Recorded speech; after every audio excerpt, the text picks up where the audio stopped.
Hello, basketball people, we have news. Let's go to more news about the Golden State Warriors. I ask you to give a thumbs up and subscribe to my channel, as I am a Warriors fan. The Warriors still need to sign a big man for their roster, and Nick Claxton has been rumored to be the next Warrior. Claxton is a great rebounder and also contributes to the scoring. The Golden State Warriors are monitoring the trade market closely as they search for defensive help and frontcourt stability, and one familiar name has resurfaced in league conversations. With teams beginning to separate themselves in the standings, executives are re-evaluating who might actually be available, and which players could shift the margins for a contender trying to stay afloat in a crowded Western Conference. A new report from Brett Siegel suggests that league insiders view Brooklyn Nets big man Nick Claxton as a legitimate trade candidate, and his name continues to circulate among opposing teams, including the Warriors.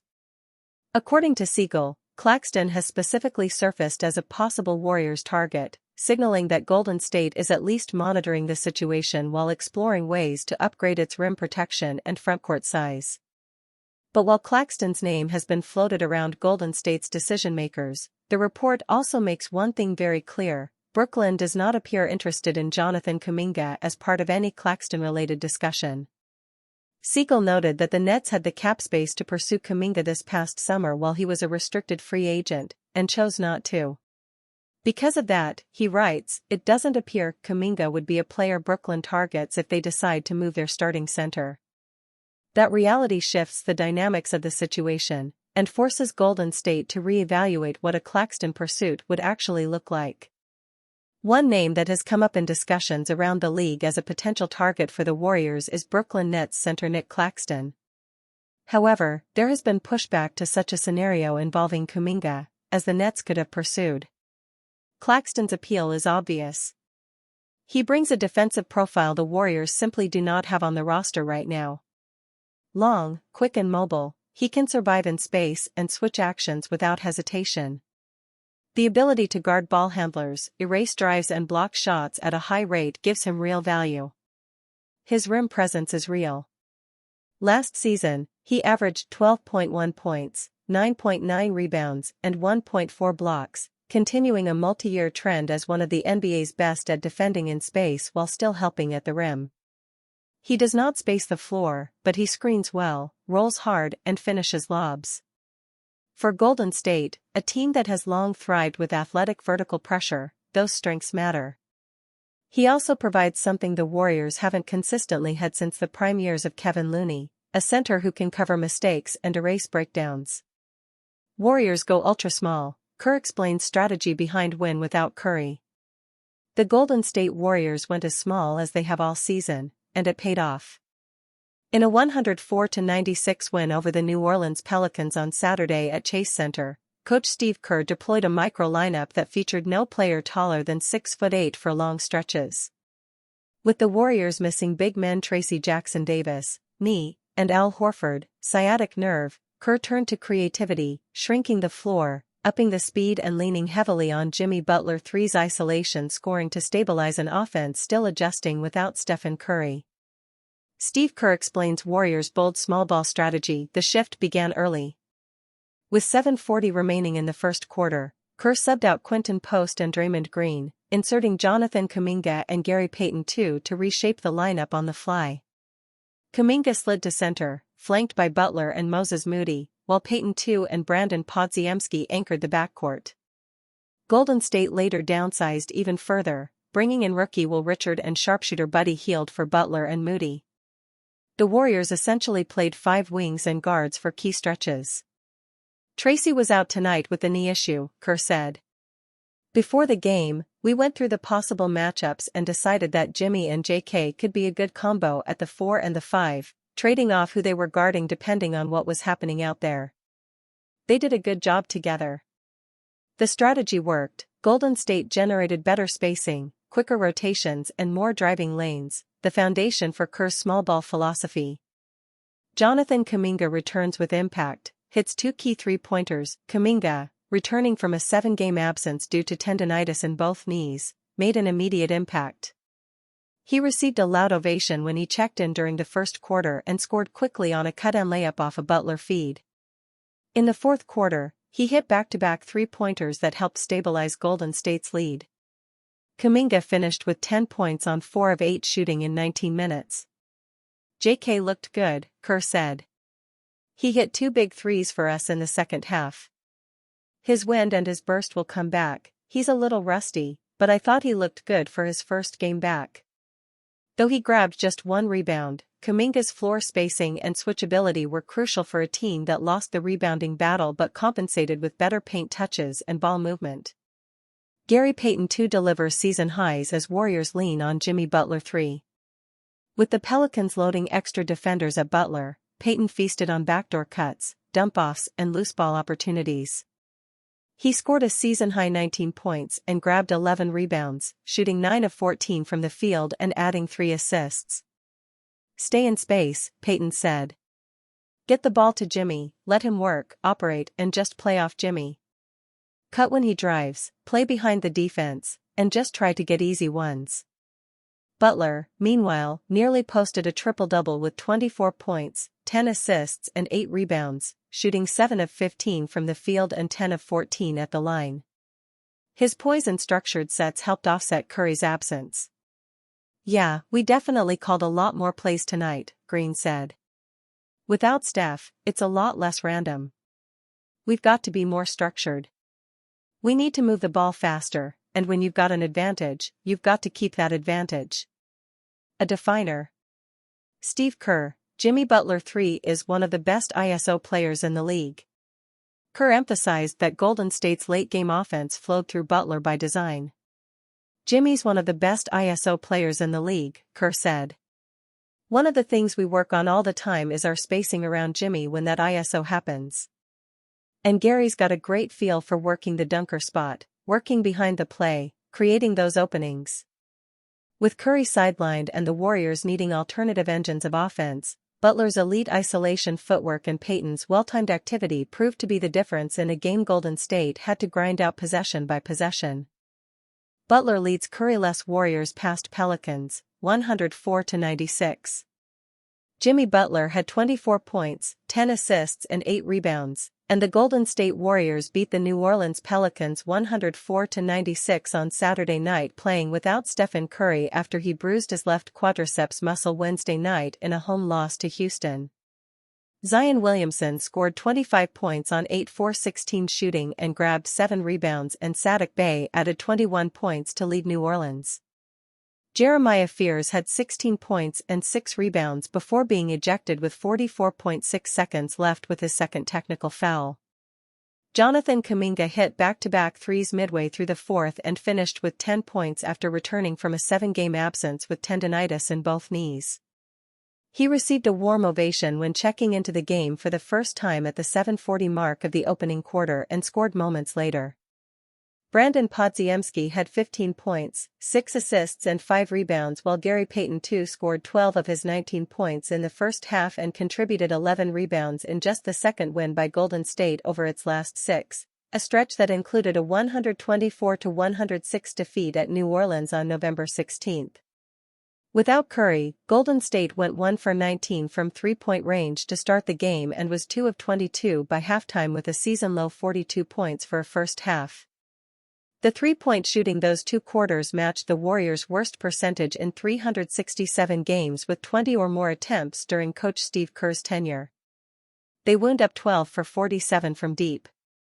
With 2:26 before halftime, Butler took a hard hit from Micah Peavy and limped toward the bench while the play was reviewed and determined it was a flagrant one. Butler remained in the game to take his free throws. New Orleans forward Trey Murphy, the Pelicans' second leading scorer averaging 19.7 points, sat out because of right elbow soreness. Takeaways from Warriors win over Pelicans, Dubs find unlikely paint-scoring solution. The Golden State Warriors, 11-10, used a fourth-quarter spurt to beat the New Orleans Pelicans, 3-17, 104-96 on Saturday at Chase Center. Jimmy Butler led the Warriors with 24 points. Zion Williamson had a game-high 25 points. Below are 3 takeaways from a much-needed win for Golden State. The Warriors have found their short-term paint-scoring answer. I recently wrote that the Warriors' biggest weakness is their lack of paint scoring. Not only are they one of the two worst paint-scoring teams in the NBA, but they also have just 3 players averaging more than 4.1 points per game in the paint, which is tied for the fewest in the NBA. Though I don't know this for a fact, I'd bet the reason they've been playing Gary Payton 2 more in the last 5 games is to help with that issue. It paid off Saturday. Payton had 19 points and 11 rebounds, and 8 of his 9 made field goals came in the paint. That the Warriors are relying on a 6 feet 2 inches guard to consistently score in the paint says a lot about their roster construction issues, but they don't have other places to turn to help Butler, Jonathan Kuminga, and Stephen Curry. Payton should continue to have a big role until the Warriors acquire another paint scorer in a trade. Butler and rugged defense can steal some games. Jimmy Butler dominated in his 37 minutes on the court, finishing with 24 points, 10 assists and 8 rebounds. He was a game-high plus 22. The 11 non-Butler minutes were awful offensively, and overall the Warriors lost them by 14.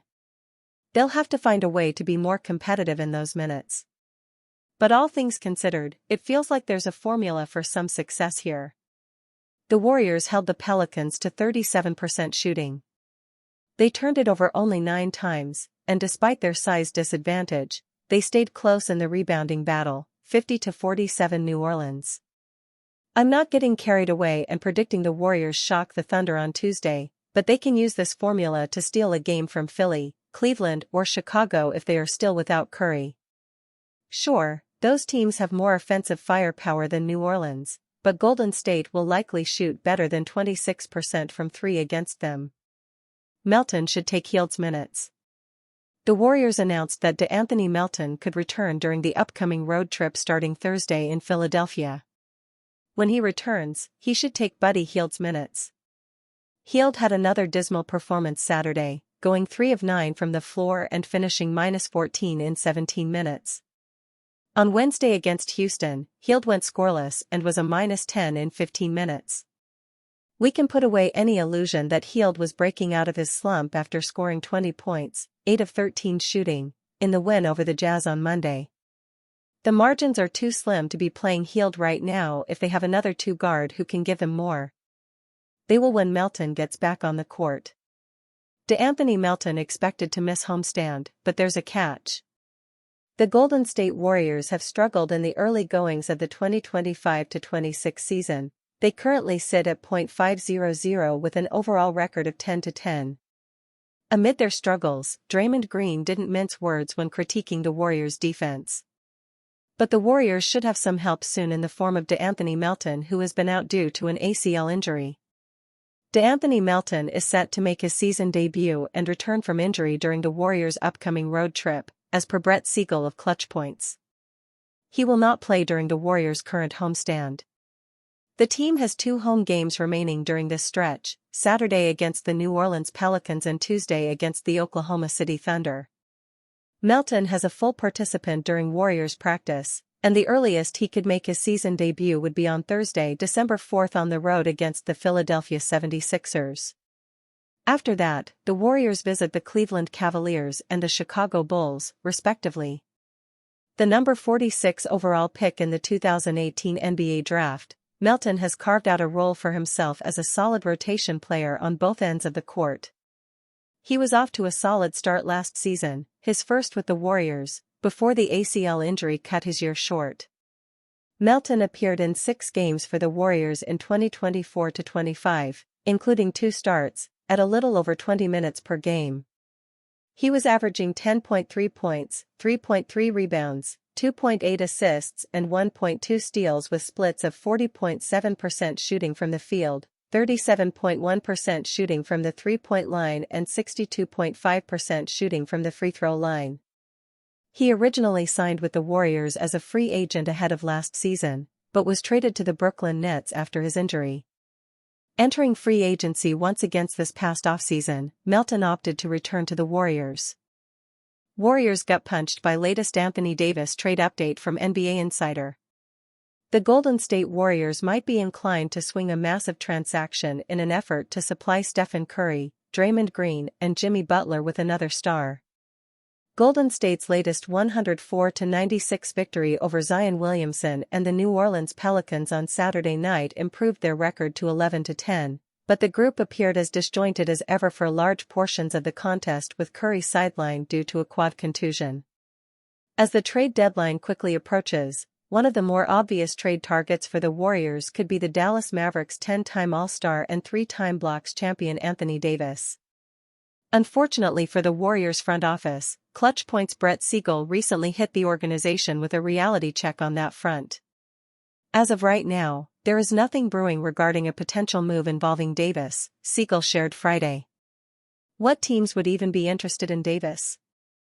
Despite their long-standing interest in him, Davis isn't an option for the Warriors because of his contract, and all the talk of the Chicago Bulls pursuing him is simply that, talk. The 32-year-old NBA champion and ex-Los Angeles Lakers superstar is an ideal match for Golden State from a fit perspective, but Siegel's new statements serve as a crucial reminder that his $54.1 million salary heavily complicates things from a financial perspective.